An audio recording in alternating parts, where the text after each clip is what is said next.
अंतर्राष्ट्रीय समाचार। चीन में भोजनालय में विस्फोट, एक की मौत, 22 घायल। चीन के हेबेई प्रांत में बुधवार को एक भोजनालय में विस्फोट के बाद एक व्यक्ति की मौत हो गई और 22 अन्य घायल हो गए।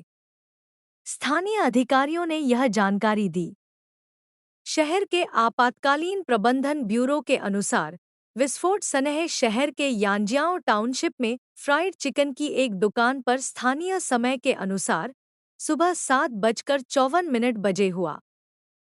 समाचार एजेंसी शिन्हुआ की रिपोर्ट के अनुसार ब्यूरो ने कहा कि ऐसा संदेह है कि विस्फोट गैस रिसाव के कारण हुआ। बचावकर्मी तुरंत घटनास्थल पर पहुंच गए हैं। अधिक जानकारी की प्रतीक्षा है। संघर्ष विराम वार्ता के लिए काहिरा जाएगा हमास का प्रतिनिधिमंडल, अस्थायी युद्ध विराम की उम्मीद।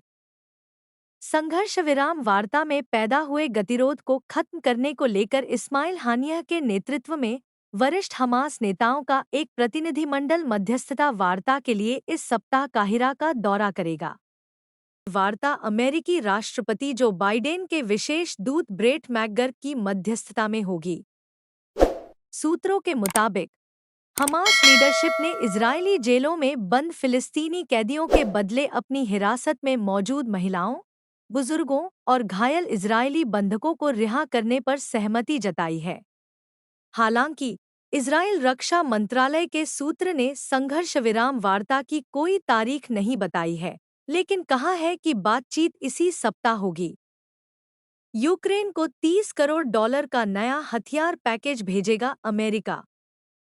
अमेरिका यूक्रेन को $30 करोड़, 23.4 करोड़ पाउंड के सैन्य हथियार भेजेगा, जिसमें गोला बारूद, रॉकेट और विमान भेदी मिसाइलें शामिल हैं। मीडिया रिपोर्टों में व्हाइट हाउस के हवाले से यह बात कही गई है। मंगलवार को अमेरिकी कांग्रेस में इस संबंध में एक विधेयक पेश कर उस पर चर्चा की गई।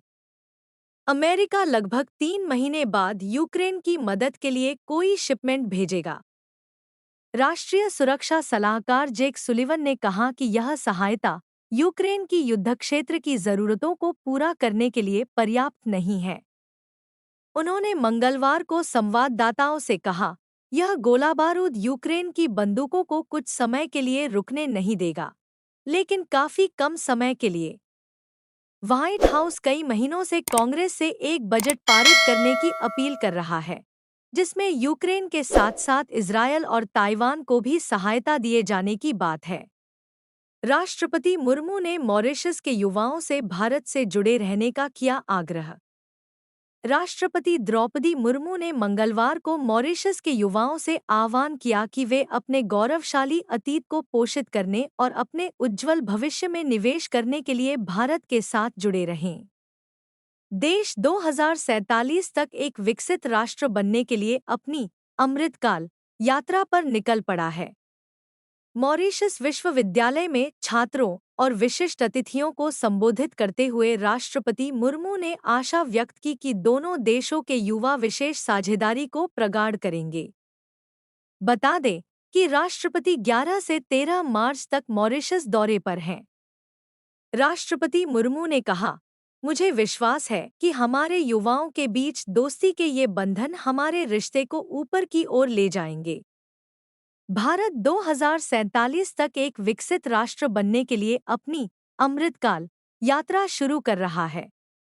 उन्होंने कहा, मैं अपने मॉरिशस मित्रों से आग्रह करती हूं कि वे भारत से अपनी विशेष निकटता का लाभ उठाएं और यहां उपलब्ध विशाल आर्थिक अवसरों का फायदा उठाएं। BNT की खास पेशकश।